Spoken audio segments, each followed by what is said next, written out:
Alright, it is time for a few more account takeovers, boys, and in this one we're going to be starting off with the account of Mr. Jet Ryu, who is sitting down at account level 43. A very, very fresh account.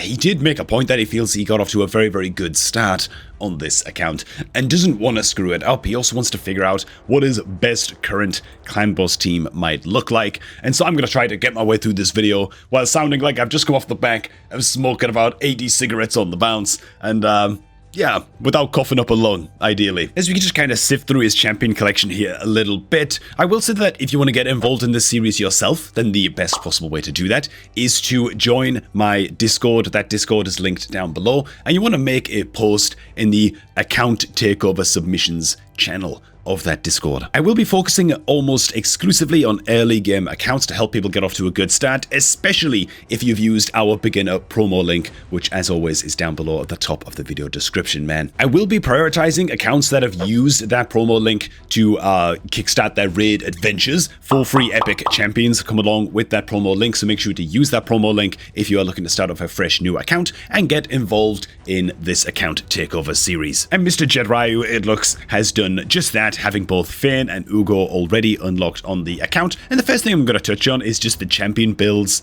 in general, because honestly, a lot of these champions looking extremely slow.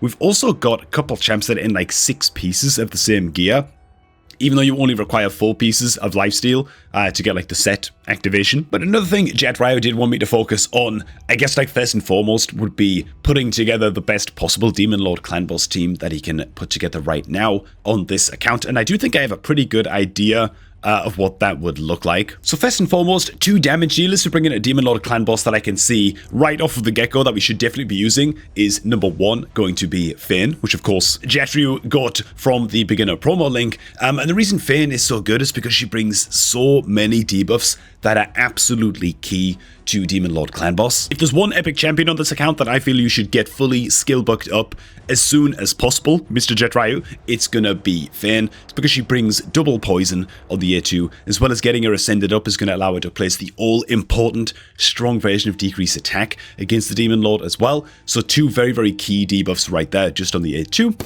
And then on the A3, she also brings strong version decrease defense and weaken, just massively increasing the damage that the Demon Lord clan boss takes. And then you can also throw her in alongside the Kale and the, I guess, Lanik is the Chosen, mostly because I see that we've invested in masteries on this champ. And she just bring a big old ally attack, and so I kind of feel like, you know what, we've invested so much in this champion already. While I don't feel like she's amazing to bring into Demon Lord by any means, while pairing her up with a Kale for extra poison damage and the Fane, you're probably going to have most of your damage needs completely taken care of for at least it's like super early game clan boss, right? So if those 3 spots are filled up, the next things you want to take care of are having the likes of a Tagore, and for me, probably Hitatsu.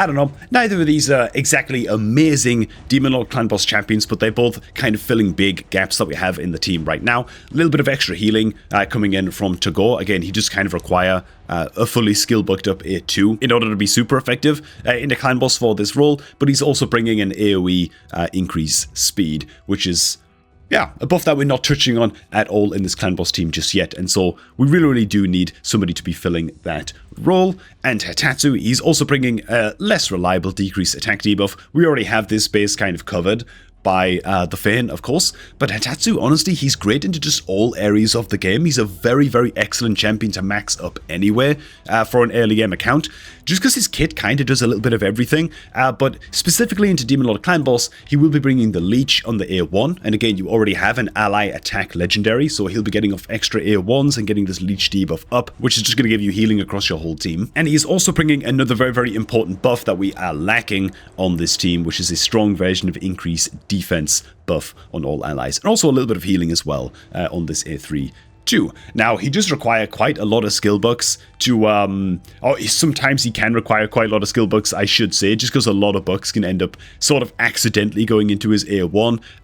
hopefully you can at least get the A3 maxed up as quickly as possible for use in Demon Lord. And so I'm pretty sure that those will be the champions that I would take up to max next, just to have ready into Demon Lord and give you like an easy path at least, you know, into Brutal Clan Boss and stuff like that. And alright man, let's rebuild some champions and also cover some fundamentals for gearing up champions. In fact, we'll get to that first because first and foremost, going through almost all of the champs on this account, I can't help but notice that they are all exceptionally slow, which kind of leads me to believe that we don't have any speed boots equipped almost at all across the entire account, apart from maybe this one champ right here on Royal Huntsman. But generally speaking, your damage dealers need to be built out with 100% crit rate, or as close to 100% crit rate as possible. Right now, our Kale is sitting at a measly 20%. It's actually difficult to have such low crit rate on a Kale, which I'm not throwing shade, but this is something that we can fix, and something that dude, it's just going to drastically impact the damage that our Kale is throwing out. We may lose some like attack stats or HP stats or whatever in order to get nearer to 100% crit, but it's totally going to be worth it. The accuracy on the Kale is of course great. That's another stat that's a little bit off, I think, on the Fern, where we only have 52 accuracy. A general rule of thumb with accuracy and how much accuracy you need on a champion is that for every dungeon stage you are clearing, right, for every number of the dungeon stage you're clearing, you need 10 accuracy, right? So for stage 3, you need 30 accuracy on your champs that need accuracy. On stage 10, you need 100 accuracy, and so on and so forth, right? I also noticed as well that on some champions, we have 6 pieces of set gear in this way. For example, all of this lifesteal gear on the Sun Wukong, whereas we only need 4 pieces on the Sun Wukong, really, to get the lifesteal effect going, and the other 2 pieces can kind of be whatever the hell we want, and so that's something that we can look at as well. Similar deal on the Ugo. This is the first Ugo in my life I've ever seen in a Frost set, which is just great. But yeah, I'm going to go through some of these champions just now and go through the fitting room and just plan out some alternative builds. What I will say is that this is another super common mistake that newer players to Raid make, is that they'll focus so much on like the rarity and the star level, right? The rank of a piece of gear. For example, these perception gauntlets right here, you know, they're goddamn epic quality, they're 6 stars, they must be good, right? Except really, resistance rolls, not great for kill, they don't really do anything. Defense percentage, I mean, it's fine, it's not what you want to see on a damage dealer most of the time. A little bit of crit damage percentage is actually good, but we didn't roll any times into the crit damage, and we basically have no crit chance, so we're not really benefiting from this. And then the speed roll is good. And also the main stat, the HP percentage, is also not good either. And so these gloves are basically just giving Kale a little bit more survivability and like 6% crit damage and 5 speed.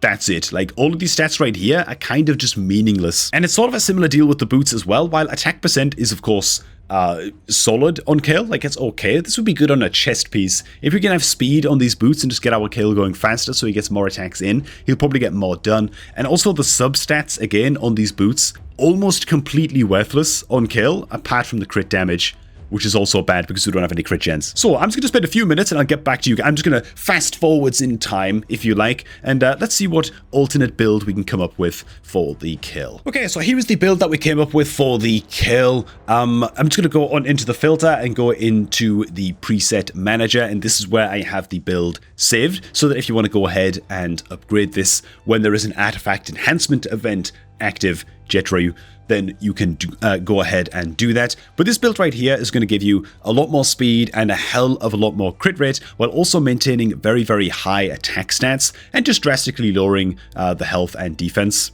of the kill. So instead of the random resistance and HP percent gauntlets that we had on before, we've now got some crit rate gauntlets. They are only rank 4, but still probably worth taking up to rank 16 during the next artifact enhancement event, because you just don't have that many other better options. But they do have speed rolls and accuracy rolls that these could roll into as well, and these will roll up to a total of an extra 40% crit rate. And so once all is said and done, and once you've upgraded all of the items in this little build, we've got a really good perception bow here as well that you'd also taken up to rank 16. This could be great for getting our crit rate up, our accuracy nice and high. That's going to be sweet. But even on the headgear, which is a random cursed helm, but it's got potentially very good stat rolls here as well. You've already rolled once into attack and crit rate. And on the boots, we can also hit a bit more crit rate here as well. So once you've upgraded all of these items, once all is said and done, you'll probably be looking at about like 85%, 90-ish% crit rate, unless you're very, very unlucky with their hitting speed, for example, on the boots. And the thing is, Kale, of course, has an extra 15% chance to crit anyway, on his A2 at least, and so you don't necessarily have to build the Kale out with a perfect 100% crit rate, but yeah, also once fully upgraded as well to 16, these boots will also land you at around 160 speed on your Kale, which is by no means super, super fast, but it's a hell of a lot better than where he is right now. One thing I will note is that I'm looking at just removing this attack percentage chestplate from the Loki, because again, the stat rolls for this are quite good for Kill, the extra crit damage and the accuracy, whereas Loki, does he really need this crit damage? Does he really need the attack? Is that really what he's all about? Loki's kind of a strange champion anyway. I wouldn't even recommend most people take him up to level 60 on like a new beginner account if you do get him. Just because, frankly, he's a little bit more of an arena specialist and stuff like that, right? He's not going to help you out into like a million areas of the game like a good early game legendary would. Alternatively, if you find that your Kale is just dying way too easily with this attack chestplate, you can totally just leave him with the chestplate that he has, which is HP percentage. Well, you lose some attack and some crit damage from doing that, but hopefully you can get away with using Loki's chestplate instead. That would be lovely. And so, again, I'm just going to leave this build right here. I'm not going to roll up any of these pieces just now, because you might want to wait until there is an artifact enhancement event live before you spend the silver to upgrade these artifacts. And so that is basically the Kale handled, and you can access that build whenever you want in the fitting room. Next up, let's go ahead and tackle Sun Wukong, because he is in a hell of a lot of lifesteal gear here, and I've got a pretty good feeling that we're going to be able to switch some things around and get him off to a better spot. He's also got very, very low crit rate as well. It looks like a theme, really. Speed boots and crit percentage gauntlets are going to be our best friend, I think, on this account. So let me see what I can come up with for Sun Wukong. Okay, yeah, so it's actually just HP percentage gauntlets all over again with a bit of crit, which is okay, but HP percent is not ideal. And the boots are also HP percent with actually a bit of defense and stuff like that. Not really doing a whole lot for him. We do have a common chestplate here that's actually giving attack percent, and honestly not bad stat rolls as the substats. It might only be rank 4, but we've taken it up to 16. I'll probably be leaving this chestplate where it is, but let's see, man. Holy crap, man, Jetru, dude. Do you have some good relentless gear here, man? Okay, I'm not gonna like roll this up very far. Like I don't wanna like be blowing your silver outside of artifact enhancement, but I just wanna see where these rolls go. A little bit of speed, a little bit of attack. It's fine, man. It's a big hop up on the weapon that you've currently got equipped here. Okay, I think that the build would look something along the lines of this. You could also consider switching out the headgear a little bit, but once again here, all we're doing when we're building out this build right now is just trying to get on some accessory pieces that are, first of all, going to give you speed boots, very, very crucial, but also give you the chance to roll into more crit. Gauntlets are also going to be some crit rate lifesteal gauntlets that rolled a little bit into speed, which is lovely, and this relentless weapon right here, grit. If it could roll into a little bit more crit, that would be fine. Otherwise, honestly, you've got quite a lot of weapons here that do have crit rolls available. Like I've just used the filter right now. Even like this life weapon right here, man. Like it might look like a total piece of crap, but if this is able to like double roll into crit rate and just get you up to as close to 100% crit as possible on this Sun Wukong, then that's great. As long as you've got the 4 lifesteal pieces on so you can continue using him as campaign farmer, then you're happy as Larry. Once you fully upgraded these lifesteal gauntlets as well to 16, that's going to give you an extra 20% crit rate total as well once those are maxed out. So even with where this build is right now, we're struggling to get him up to 100% crit rate, but he'll be at like 70% crit at a minimum once all of these items here are upgraded, man. So it's a pretty good spot. Again, you can totally consider finding a different weapon and just seeing where the rolls go. There's another like defense weapon here that can also roll into crit rate, and you're just looking for as many crit rolls as you can possibly get your hands on, right, on the weapon in particular. I just kind of identified the weapon as a little bit of a weak spot, so I'm going to go ahead and save this as well. We'll just call it Monkey New. Save as champion preset, and then same as before, you can just go into your preset manager once you've opened up the filters, and you can find this build right here, and you can go ahead and roll these items up whenever the need arises. Now, as for the Finn, once again, we're really lacking accuracy and speed on the Finn. She's got some very questionable artifacts currently equipped, a lot of attack percentage gauntlets, stuff like that. attack percentage boots. Okay, let's see what we can get done with the Fane as well, man. And here is what we came up with for the Fane. Just a complete mishmash of gear, really, but the cool thing about this gear is that it can all potentially roll into accuracy, which is what Fane is most lacking for the time being. It is also some more crit rate gauntlets. What I will say about this is that crit rate on Fane, frankly, isn't the most important stat in the world compared to other nukers, right? Because you're mostly just using her in clan boss to land those like 4 super important debuffs against the clan boss. And so the crit rate, we can sacrifice these gauntlets and move them into more defensive gauntlets, like defense percent or something like that instead. Similar deal with the weapon. If these rolls do not go into the accuracy on the weapon, we also don't have to stick with using this. It's important to note that Fane has very, very low base defense, and so, yeah, upgrading this ring that you currently have equipped on her and stuff like that, this can roll into defense percentage, and it's something to consider. You know, if the Fane is just too squishy to survive into clan boss, because we just went too much into, you know, attack percentage and speed boots and stuff like that, and you just don't have the defense on it anymore, then you might want to consider switching out the gauntlets and the weapon. But yeah, for the most part, this gear, it can all roll into crit rate, speed, accuracy, those kinds of things. Some 6-star speed boots here for regeneration. Hopefully we get as many rolls as we can here into accuracy, and a bit of crit damage would also be totally fine. And once all of these pieces are fully upgraded, she should look to be in a pretty good spot. One final thing you can consider doing as well on the Fane, if these like accuracy rolls go bad and you're struggling to hit the accuracy requirements, you could pull this pinpoint piece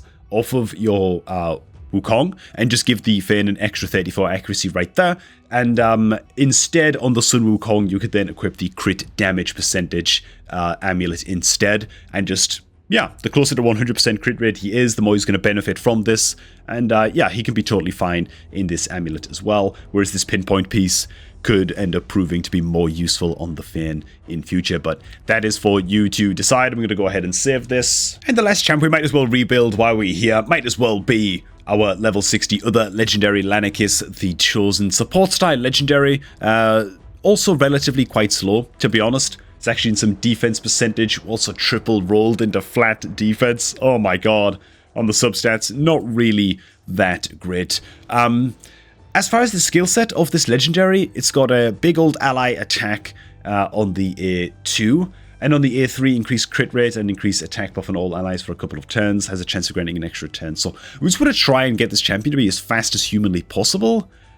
She also has a chance to press continuous heal on herself if she crits. I'm not sure that 100% crit rate on this champ is super necessary. I think it's better just to get this champ as fast as you possibly can, so that she's spamming the A2 and the A3 as much as you possibly can as well. So let's see if we can do that. And alright, here's what we came up with for good old Lanakis. Once again, if you just go into your filter and then the preset manager with this champ selected, you'll find this gear waiting for you right here. Not too many changes right here, because honestly we've already rolled up these gloves to rank 16. They're defense percentage gloves, and so I think they're fine to stay. Also, the chest piece here might only be a 3-star chest piece, but again, we take it up to rank 16, and it just does have some speed rolls as well, which is fine. But yeah, the pieces that we've got on equipped right here are just ready to be rolled up again during artifact enhancement. We've got a shield that gives a lot of defensive stats and potential speed rolls, as well as some speed boots that are hopefully going to roll into accuracy, but even if they don't, are going to do a hell of a lot for bolstering the hell out of Lanakis's speed, as my cat goes absolutely berserk, despite the fact that she has everything she needs to be the happiest cat in the world, beside my computer, man. So, okay, and I couldn't help myself either. I also had to take a quick look at Ugo, and as you can see, the new item build that we have equipped on Ugo would immediately result in a speed upgrade and a big accuracy upgrade, and that's without any of these items being particularly rolled up almost at all. Of course, speed on the boots. We'd also be taking away Kale's gauntlets, because I mean, at least they've got a bit of speed on them, a bit of HP percent. They will also give us the perception 2 set on Ugo as well, and yeah, Kale shouldn't be needing these gauntlets too much anymore. So, in conclusion, what I recommend you do, man, is when the next artifact enhancement event rolls around, you want to go into Lanakis, Sun Wukong, Kale, Ugo, and Fane, and you want to go ahead and upgrade and equip, hopefully, all of the sets that we've built for these guys in the preset manager, and then you can go through the rest of your champion roster as well and just try and get speed boots equipped on everybody where you can, and do your best to build out your nukers with things like crit rate gauntlets and just try and get your damage dealers like Dark Elhane as well built out with as close to 100% crit chance as possible. And there we go, man. Back on my own account, it feels like coming home, man, after a long day at work, you know what I'm saying? Alright, thanks for watching, guys. If you want to get involved in this series, and the easiest way to do that is to join up to my Discord, which is linked down below, and you can post your account and a screenshot of your champion roster and stuff in the account takeover submissions channel in that Discord, and to have the best possible chance going of getting involved in this series, I will be prioritizing accounts that have signed up using my beginner promo link, which of course is, as always, linked down below at the top of the video description box. Start a new account right now using that goddamn link to get your hands on 4 free epic champions, and yeah, to get priority seating or something to get involved in this account takeover series, you know, because you know what, if you're going to use my promo link to start off a new account and get a fresh start in Raid, then the least I can do is help you get off to a good start using that link. So thanks again, everybody. Hope you guys did enjoy this one, and I'm going to catch all of y'all just a tad bit later, man.